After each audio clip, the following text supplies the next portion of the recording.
Assalamualaikum warahmatullahi ta'ala wabarakatuh. Bismillahirrahmanirrahim. Alhamdulillahi rabbil alamin. Wassalatu wassalam ala al-habibil mustafa Sayyidina wa maulana Muhammadinil karim wa ala alihi wa itratihi wa ashabihi ajma'in. Ashhadu an la ilaha illallah wahdahu la syarikalah wa ashhadu anna habibana wa sayyidana wa maulana Muhammadan abduhu wa rasuluhu wa safiyuhu min khalqihi wa habibuhu. أدى الأمانة وبلغ الرسالة ونصح الأمة وكشف الله بالغمة. اللهم صل وسلم وزد وبارك على الحبيب المصطفى سيدنا ومولانا محمد رسول الله وعلى آله وعترته وأصحابه ومن والاه أما بعد. Alhamdulillah, kita bersyukur pada Allah Subhanahu Wa Taala dengan kesempatan waktu yang kita miliki. Allah Taala rezekikan kita untuk dapat bersama dalam majlis ini. Pembacaan kitab Qurratul Ain karangan Imam Al-Khattab Al-Maliki, yang mana kitab ini menghuraikan matan Al-Waraqat beserta dengan syarah Al-Jalal Al-Mahalli rahimahullahu subhanahu wa ta'ala. Semoga Allah Ta'ala terus memberikan kepada kita kefahaman yang baik terhadap kitab ini biiznillahi subhanahu wa ta'ala. Jadi tuan-tuan yang dirahmati Allah Subhanahu Wa Taala, dalam pertemuan yang lepas kita telah membicarakan berkenaan dengan beberapa perbahasan berkaitan dengan al-ijma' yang merupakan dalil bagi seorang faqih, iaitu yang kita semua sedia maklum, al-ijma' adalah kesepakatan para mujtahid di kalangan umat baginda Rasulullah sallallahu alaihi wasallam terhadap sesuatu hukum. Maknanya apabila semua para mujtahid, iaitu orang-orang yang sudah sampai ke tahap pakar dalam bidang fiqh, mereka bersepakat, tidak ada perbezaan pandangan sesama mereka terhadap suatu isu, maka ia telah menjadi ijma'. Dan dalam pertemuan yang lepas kita telah meneliti tentang satu perbahasan, iaitu adakah disyaratkan sesuatu kesepakatan itu dianggap sebagai ijma', adakah disyaratkan mesti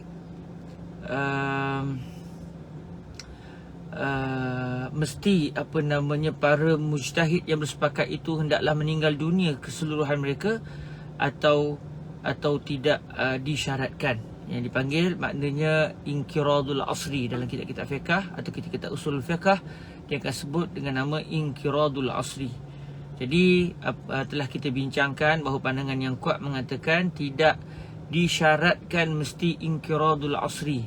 Maknanya apabila katakan dalam satu zaman ada 5 orang mujtahid dan kesemua mereka bersepakat dalam satu hukum, semata bila mereka sepakat saja pada satu waktu terhadap satu hukum, maka telah berlakulah ijma'. Dan apabila berlaku ijma', mereka yang berlima ini sudah tidak lagi boleh menarik pandangan mereka, dan mereka kena berpegang dengan pandangan tersebut sampai bila-bila. Bahkan orang selepas mereka sampai ke hari kiamat pun wajib berpegang dengan apa yang telah mereka sepakati tersebut, kerana sudah berlaku ijma'. Walaupun begitu, dalam pertemuan lepas kita telah meneliti perincian bagi mereka yang mensyaratkan kematian semua para mujtahid yang bersepakat terhadap sesuatu perkara tersebut. Alhamdulillah telah kita bincangkan panjang lebar dalam pertemuan yang lepas.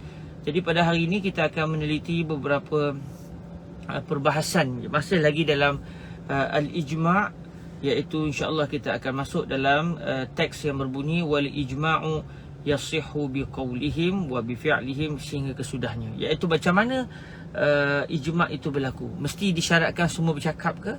Semua para mujtahid menyuarakan pandangan yang sama, atau cukup dengan perbuatan mereka, atau bagaimana? Maka hari inilah perbahasannya insya-Allah subhanahu wa ta'ala. Qala Sayyidina al-Imam Al-Khattab Al-Maliki rahimahullah ونفعنا الله بعلومه وعلوم مشايخه وتلامذته وقراء قرة العين له وسائر مصنفاته وشراحه اللهم امين.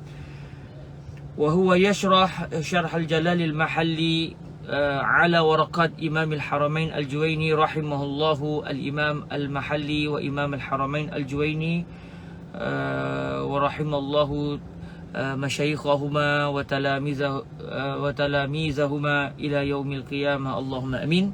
قال سيدنا الإمام الخطاب والإجماع يصح بقولهم، أي بقول المجتهدين في حكم من الأحكام إنه حلال أو حرام أو واجب أو مندوب أو غير ذلك، وهذا الإجماع القولي.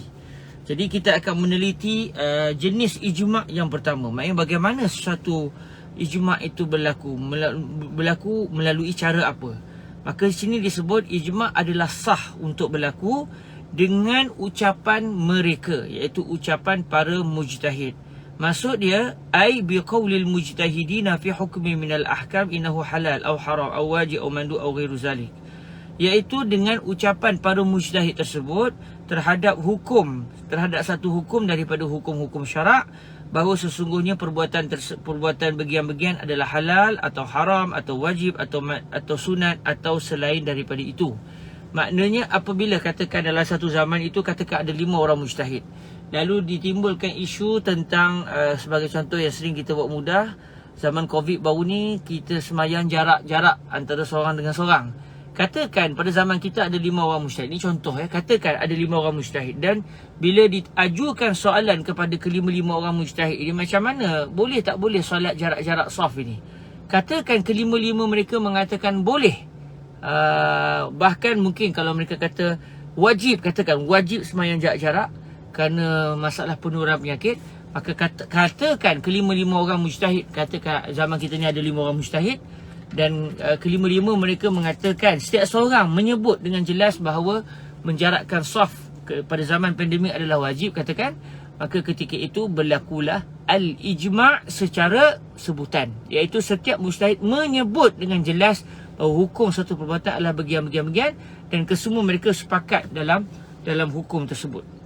Jadi kata Imam Al-Hattab Al-Maliki, wa hadha al-ijma'ul qawli, ini adalah al-ijma' al-qawli, iaitu al-ijma' yang berlaku berdasarkan ucapan. Ini salah satu cara berlakunya ijma', iaitu katakan berapa orang mujtahid tadi, katakan 5 orang, kelima-lima mereka bersuara menyatakan hukum sesuatu perbuatan dan kesemua mereka bersepakat. Itu satu cara. Baik, kata Imam Al-Hattab Al-Maliki, wa yasihul ijma'u aydan bi fi'lihim.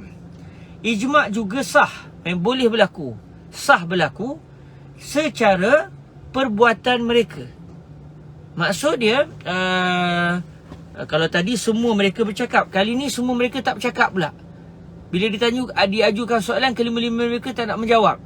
Tetapi dari segi praktikalnya, kesemuanya melakukan perkara yang sama. Contoh, dalam contoh tadi, bila kita nak tanya kepada para mujtahid ni, 5 orang ni, kita jemput mereka dalam satu persidangan, kita nak ajukan soalan, wajib ke kita semayang jarak ni masa zaman Covid, katakan. Ini cuma contoh. Tak sempat kita nak tanya, masuk waktu solat, katakan. Lalu mereka pun solat, dan masing-masing jauh sikit, minta jauh. Jadi masing-masing solat secara berjauhan. Kelima-lima mujtahid ini solat secara berjauhan.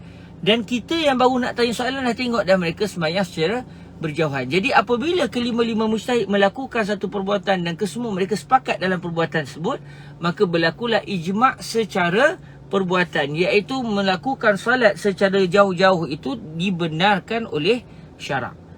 Kerana apa? Kerana kelima-lima mereka telah melakukan perbuatan tersebut, iaitu masing-masing semayang secara berjarak-jarak antara seorang dengan seorang yang lain. Jadi perbuatan mereka itu menunjukkan bahawa menjarakkan saf itu adalah dibenarkan oleh syarak. Cuma adakah dibenarkan dengan maksud wajib dijauh-jauhkan, atau sunat dijauh-jauhkan, atau harus dijauh-jauhkan, atau makruh dijauh-jauhkan, yang tu perlu dirujuk kepada para mujtahid tersebut lah.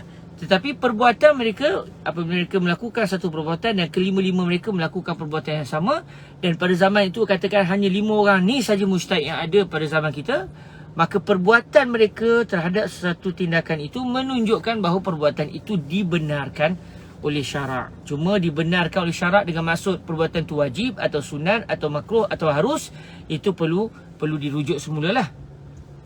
Okey, kata Imam Al-Hattab Al-Maliki dalam menghuraikan kalam Imam Al-Mahalli, bi an yaf'alu fi'lan fayadullu fi'luhum ala jawazi wa illa kanu mujmi'ina ala ad-dalalah wa qad taqaddama annahu ma'sumuna min zalik.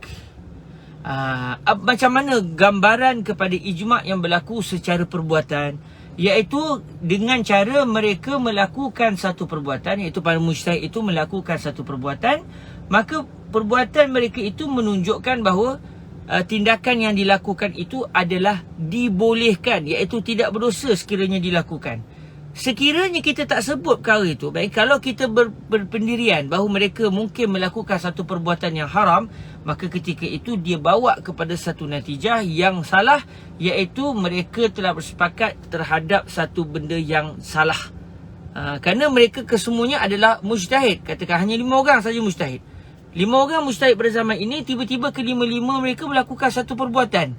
Kalaulah kita kata mungkin mujtahid ini telah tersilap, maknanya apa maksudnya? Mereka telah bersepakat untuk melakukan satu perbuatan yang salah, yang tidak diinginkan oleh syarak. Sedangkan Nabi telah menyatakan, la tajtami'u ummati ala dalalah. Umatku tidak akan bersepakat terhadap satu perkara yang sesat, satu perkara yang salah, yang bercanggah dengan kehendak syarak. Maka oleh kerana Nabi sudah menjamin bahawa para mujtahid tidak akan bersepakat dalam satu benda yang salah, maka perbuatan mereka itu menunjukkan perbuatan yang dilakukan itu dibenarkan oleh syarak. Dan kata sambungan kitab ini, waqad taqaddama annahum ma'sumuna min zalik, dan telah lepas perbahasan kita sebelum ini bahawa sesungguhnya mereka, iaitu para mujtahid, adalah terpelihara daripada perkara tersebut, iaitu terpelihara daripada bersepakat di dalam melakukan atau dalam menyebut satu ucapan ataupun satu perbuatan yang bertentangan dengan syarak. Maknanya sebagaimana para nabi, setiap nabi-nabi itu maksum, para mujtahid walaupun setiap seorang mereka tidak maksum, tetapi apabila mereka bersepakat sama ada secara perbuatan atau secara ucapan, maka kesepakatan mereka itu menunjukkan mereka semua telah sunyi dan selamat daripada melakukan kesilapan. Qalu wala yakadu yatahaqqaqu dhalik fa innal ummata mata fa'alat shay'an fala budda min mutakallimin bi hukmi dhalika syai'. Kata para ulama kita, qalu, maksudnya qala al ulama, wala yakadu yatahaqqaqu dhalik, ay wala yakadu al ijma'ul fi'li yatahaqqaqu dhalik.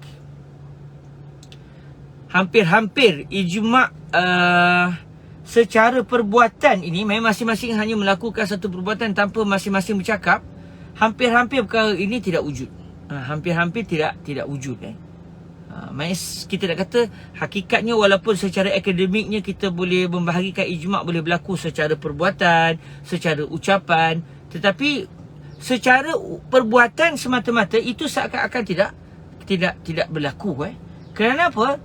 Kata Imam Al-Hattab Al-Maliki, fa innal ummata mata fa'alat syai'an fala budda min mutakallimin bi hukmi zalika syai'. Apabila para mujtahid ataupun umat ini apabila melakukan suatu perbuatan, umat di sini maksud dia para mujtahid, para mujtahid. Bukan umat termasuk mujtahid dengan tidak mujtahid, sebab dalam perbahasan ijma' yang dibincangkan adalah perbuatan para mujtahid atau ucapan para mujtahid. Kerana sesungguhnya umat ini apabila telah melakukan satu perbuatan, maka tidak boleh tidak, mesti akan ada seseorang yang akan bercakap terhadap hukum perbuatan tersebut. Memang para mujtahid itu bila mereka melakukan satu perbuatan, mesti dalam ramai-ramai itu mesti ada seorang yang akan cakap, benda ni tak salah dengan syarak. Jadi bila seorang dah bercakap, maka tidak berlakulah ijma' secara perbuatan semata-mata. Bahkan disokong pula dengan ucapan. Sebab tu ijma' yang berlaku secara perbuatan semata-mata ini hampir-hampir tidak wujud. Wa qad qila inna ijma'ahum ala isbatil Qur'ani fil masahif ijma'un fi'liyun wa laysa kadhalik li taqaddumi al mashurah. Boleh juga baca al musyawwarah, li taqaddumil mashurati fihi baina sahabati radhiyallahu anhum. Ada juga dikatakan, ada jugalah para ulama kita yang mendatangkan contoh ijma' secara perbuatan semata-mata. Dikatakan sesungguhnya ijma' mereka, iaitu para mujtahid, terhadap mengisbatkan, iaitu merekodkan Al-Quran di dalam mushaf, di dalam bentuk tulisan secara berbuku, itu kita panggil sebagai mushaf. Itu adalah satu ijma' secara perbuatan. Maknanya ini satu pihak cuba nak mendatangkan contoh ijma' secara perbuatan semata-mata, iaitu tindakan para sahabat yang telah bersetuju untuk menulis ayat-ayat Al-Quran yang sebelum ini pada zaman Nabi ditulis secara berasingan. Ada yang tulis sikit dekat kulit kambing, ada yang tulis sikit di tulang-tulang unta, ada yang tulis sikit di lembaran-lembaran. Lalu pada zaman Sayyidina Abu Bakar dihimpunkan ke semua tulisan-tulisan itu, lalu dibukukan dalam satu buku. Yang buku itu kita panggil sebagai mushaf. Jadi sebagian para ulama mendatangkan contoh ini untuk mengatakan ini contoh ijma' secara perbuatan, iaitu setiap para mujtahid di kalangan sahabat telah merekodkan, telah menulis Al-Quran dan dibukukan dalam bentuk mushaf. Cuma kata Imam Al-Hattab Al-Maliki, walaysa kazalik, bukanlah perbuatan tersebut sebagai ijma' secara perbuatan. Kenapa? Kerana litaqaddumil masyurati fihi baina sahabati radhiyallahu anhum. Sebab sebelum para ulama mujtahid di kalangan sahabat mereka menulis kembali ayat-ayat Quran, menyalin kembali ayat-ayat Quran lalu dibukukan dalam bentuk mushaf, dalam bentuk buku itu. Sebelum itu secara sejarahnya mereka telah berbincang terlebih dahulu. Mereka telah bercakap dulu. Sayyidina Abu Bakar cadang, Sayyidina Umar tak setuju. Akhirnya Sayyidina Abu Bakar cerita-cerita dan mendatangkan hujah. Akhirnya bersetuju. Jadi berlaku ucapan. Maka walaupun selepas itu mereka telah bersepakat untuk menyalin Al-Quran semula, lalu dibukukan dalam beberapa buku,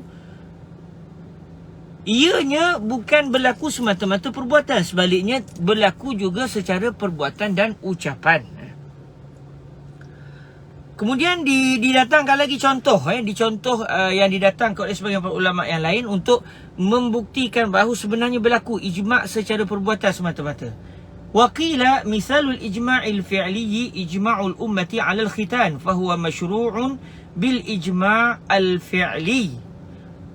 Wa amma wujubuhu wa sunniyatuhu fama'khuzun min aqwalihim wa dhalika amrun mukhtalafun fihi. Sebagian ulama mendatangkan contoh, dikatakan bahawa ijma' para ulama, para mujtahid secara perbuatan semata-mata itu adalah contohnya seperti ijma' umat ini terhadap keharusan berkhatan. Maknanya khatan, budak-budak kita orang Melayu panggil sunat, ataupun masuk jawi. Itu iaitu berkhatan ini adalah disyariatkan, dibenarkan berdalilkan dengan ijma' fi'li, iaitu para mujtahid, manusia, umat Islam masing-masing dapat anaknya khatan. Maka perbuatan umat ini yang masing-masing mengkhatankan anak-anak kecil mereka menunjukkan bahawa khatan itu sendiri dibenarkan oleh syarak. Tapi masih dia boleh dipertikaikan, sebab mesti kalau kita tengok dalam kitab-kitab mesti akan ada para ulama yang menyatakan hukum secara jelas bahawa perbuatan ini boleh atau tak boleh. Jadi sebenarnya nak katakan berkhatan atau masuk jawi itu sebagai dalil ataupun bukan dalil, sebagai contoh kepada ijma' yang berlaku secara perbuatan, itu masih lagi boleh dipertikaikan. Kemudian dinyatakan bagi mereka yang mendatangkan contoh ijma' fi'li dengan mendatangkan ijma' umat ini, kesepakatan umat ini terhadap keharusan berkhatan, mereka menyatakan adapun dari sudut kewajipan berkhatan atau sunat berkhatan ini, itu diambil daripada ucapan-ucapan para mujtahid, dan perkara itu merupakan satu perkara yang diperselisihkan di kalangan para ulama. Maknanya tindakan setiap umat Islam yang mengkhatankan anak-anak kecil mereka itu menunjukkan berkhatan, walaupun pada berkhatan itu berlaku pendarahan. Kalau kira-kiranya tidak boleh kita mendarahkan seseorang, menyebabkan anggota seseorang itu berdarah. Tetapi apabila umat Islam ini semuanya berkhatan, maka ini menunjukkan bahawa berkhatan itu dibenarkan oleh syarak. Cuma bila dibenarkan oleh syarak, maksud dibenarkan itu wajib ke berkhatan atau disunatkan ke berkhatan, maka kata para ulama yang mendatangkan contoh bagi al-ijma' al-fi'li dengan mendatangkan contoh khatan ini, mereka mengatakan adapun dari segi kewajipan berkhatan atau sunatnya berkhatan itu diambil daripada ucapan para mujtahid. Cuma fokus di sini nak mendatangkan contoh kepada al-ijma' al-fi'li, dan didatangkan juga di sini bahawa khatan ini adalah berlaku perbezaan pandangan di kalangan para ulama. Contoh dalam mazhab Imam Syafi'i, anak-anak lelaki wajib berkhatan. Maknanya anak-anak lelaki kita diwajibkan ke atas mak ayahnya untuk mengkhatankan anak-anak mereka. Tapi ada juga pandangan para ulama yang mengatakan tidak wajib. Kalau saya tak silap mazhab Imam Malik yang mengatakan tidak wajib berkhatan. Cuma sekiranya orang itu tak nak berkhatan, sampai besar dia tak berkhatan, bila nak semayang, sebelum semayang dia kena pastikan kemaluan dia tidak ada sebarang najis. Kerana kita semua sedia maklum, kalau seseorang tidak berkhatan, akan ada kesan air kencing yang melekat lalu membeku. Dan ia adalah najis, melekat di kawasan yang biasanya dibuang sewaktu berkhatan itu. Jadi bagi mereka yang tak nak berkhatan, dalam mazhab yang lain, maknanya bila nak semayang, saat kena semayang kena bersihkanlah kemaluan dia. Tapi ini bagi pandangan yang mengatakan sunat. Bagi mazhab Imam Syafi'i kita wajib berkhatan. Sebab tu kita sudi maklum kalau orang masuk Islam kita suruh dia berkhatan. Tapi ini mazhab kita lah. Tapi kalau satu orang tu dia nak masuk Islam tapi dia takut berkhatan, dia kata saya tak nak berkhatan, okey, kita tak masalah, tak berkhatan pun tak apa. Sebab ada mazhab yang mengatakan tidak wajib berkhatan, cuma setiap kali nak semayang kena bersihkan diri. Jadi apabila para ulama berbeza pendapat itu, sebenarnya dia lebih memberikan keringanan kepada kita dan memberikan keluasan. Setiap orang mungkin tak terbiasa dengan satu perkara, apatah lagi kalau baru masuk Islam. Maka dengan adanya perbezaan pandangan para ulama yang muktabar ini, maka boleh menjadi satu kemudahan bagi setiap individu Muslim itu, supaya jangan ada orang seberat dalam beragama ini. Okey, seterusnya selesai dua perbahasan, iaitu ijma' yang berlaku secara perbuatan dan ijma' yang berlaku secara ucapan. Secara ucapan sahaja atau secara perbuatan sahaja. Kemudian kata Imam Al-Khattab Al-Maliki, wa yasihul ijma'u aidan biqaulil ba'di wa bifi'lil ba'di wa intishari dhalikal qawli awil fi'li wa sukutil baqina minal mujtahidina anhu ma'a ilmihim bihi min ghairi inkarin wa yusamma dhalika bil ijma' as-sukuti. Yang ketiga pula adalah ijma' as-sukuti, ijma' yang berlaku secara senyap. Apa dia ijma' yang berlaku secara senyap? Iaitu, kata Imam Al-Khattab, ijma' juga boleh berlaku dengan cara ucapan sebahagian para mujtahid dan perbuatan sebahagian mujtahid. Maknanya sebahagian mujtahid bercakap atau sebahagian para mujtahid melakukan satu perbuatan, lalu setelah itu tersebar ucapan sebahagian mujtahid atau perbuatan sebahagian mujtahid itu tersebar luas, lalu diketahui oleh para mujtahid yang berbaki, yang tidak mengeluarkan sebarang tindakan sama ada ucapan atau perbuatan. Mereka yang lain ni senyap, para mujtahid yang lain ni senyap daripada mengeluarkan komentar sama ada menyatakan bersetuju atau tak bersetuju dengan pandangan sebahagian mujtahid yang lain. Dalam keadaan mereka tahu apa yang disebut oleh para mujtahid tadi, tapi mereka tidak mengingkarinya. Maksudnya tidak memberikan sebarang komentar sama ada setuju ataupun tidak. Maka ketika itu ini dinamakan sebagai al-ijma' as-sukuti, ijma' secara senyap, iaitu kerana ada pihak yang senyap, ada para mujtahid yang senyap, yang tidak mengeluarkan sebarang komentar. Jadi ini juga dipanggil sebagai al-ijma'. Ini juga salah satu cara untuk sesuatu kesepakatan itu dapat diperolehi. Saya ambil contoh, katakan zaman kita ni ada 5 orang. Kita ambil contoh gitulah, senang daripada awal majlis supaya kita mudah nak ingat. Zaman kita ni katakan ada 5 orang para mujtahid. Ada 5 orang para mujtahid. Apabila ada 5 orang para mujtahid, orang pun timbulkan soalan, boleh ke semayang jarak-jarak soft ni? Lalu dalam ramai-ramai 5 orang mujtahid tu, 2 orang mujtahid mengeluarkan pandangan. Mujtahid pertama tinggal di Kedah, katakan. Mujtahid kedua tinggal di Selangor. Mujtahid di Kedah dia kata wajib jauh-jauhkan. Wajib jauh-jauhkan saf kerana takut ada orang terkena penyakit. Mujtahid yang kedua yang tinggal di Selangor pun kata juga wajib menjarak-jarakkan saf kerana boleh membawa kepada penularan. Ni contoh 3 orang mujtahid lagi senyap. Mujtahid seorang yang ada di Perak, seorang lagi ada di Terengganu, seorang yang ada di Kelantan.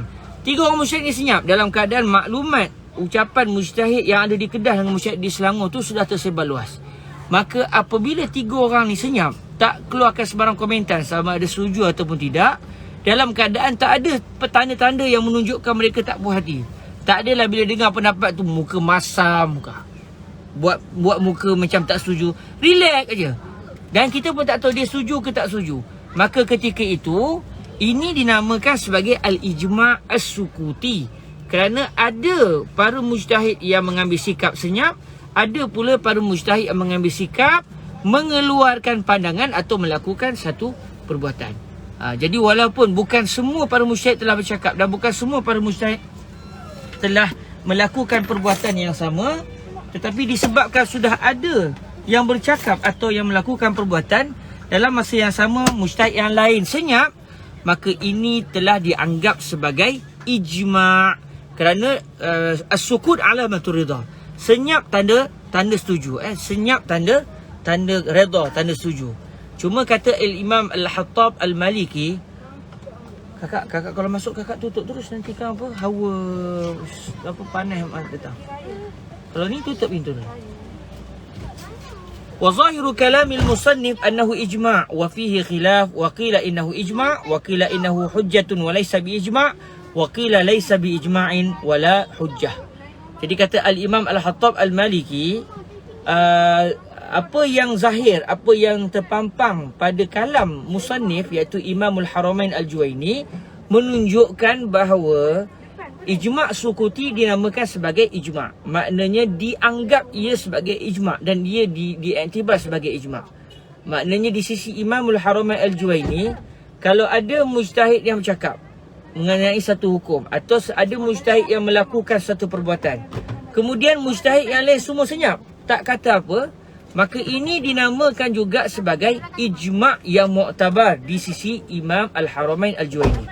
Cuma kata Imam Al-Hattab, pada hakikatnya perbahasan ini berlaku perbezaan pandangan di kalangan para ulama'. Faqila innahu ijma'. Ada ulama' kata dia adalah ijma'. Seperti contohnya Imam Al-Haramain Al-Juwaini yang mengatakan ia adalah ijma'.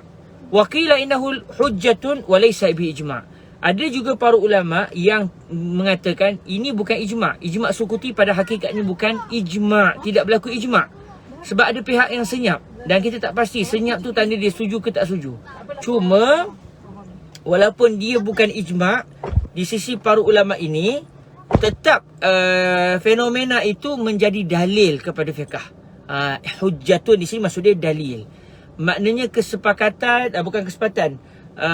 Sebahagian ulama' senyap, sebahagian ulama' tidak senyap itu dianggap sebagai dalil untuk menentukan satu hukum. Maknanya dia adalah dalil tapi tidak dinamakan sebagai ijma'.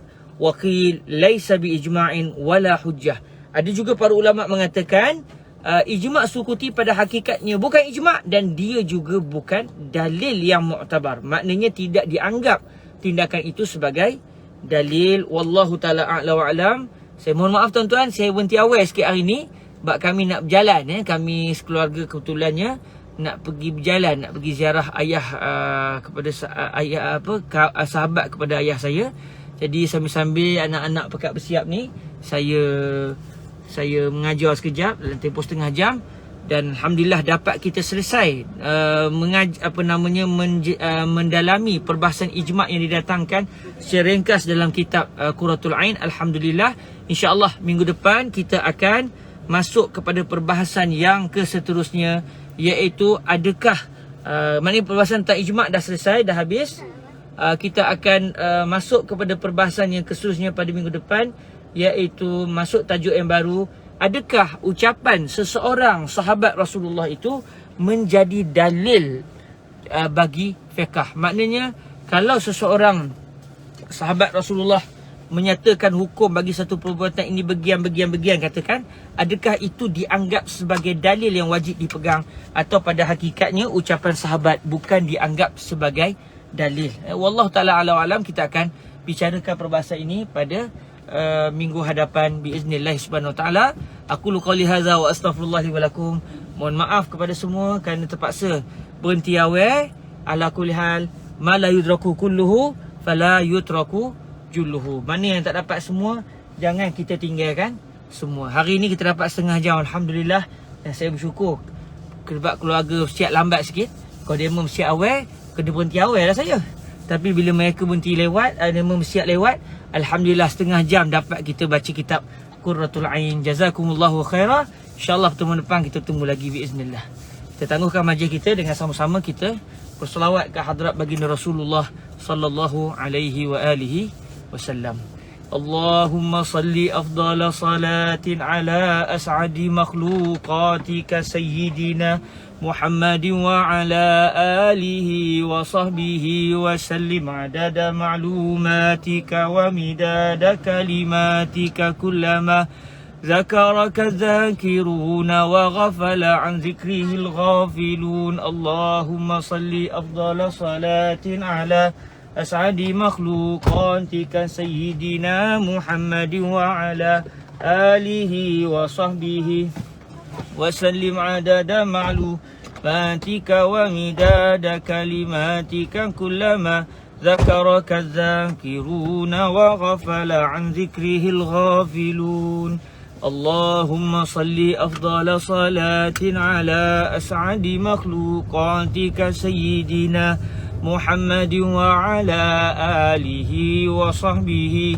وسلم عدد معلوماتك ومداد كلماتك كلما ذكرك الذاكرون وغفل عن ذكره الغافلون وسلم ورضي الله تبارك وتعالى عن ساداتنا أصحاب رسول الله أجمعين وحسبنا الله ونعم الوكيل ولا حول ولا قوة إلا بالله العلي العظيم سبحانك اللهم وبحمدك أشهد أن لا إله إلا أنت أستغفرك وأتوب إليك بسم الله الرحمن الرحيم والعصر إن الإنسان لفي خسر إلا الذين آمنوا وعملوا الصالحات وتواصوا بالحق وتواصوا بالصبر. Terima kasih semua. Aku qouli hadza wa astaghfirullah li wa lakum. Assalamualaikum warahmatullahi wabarakatuh.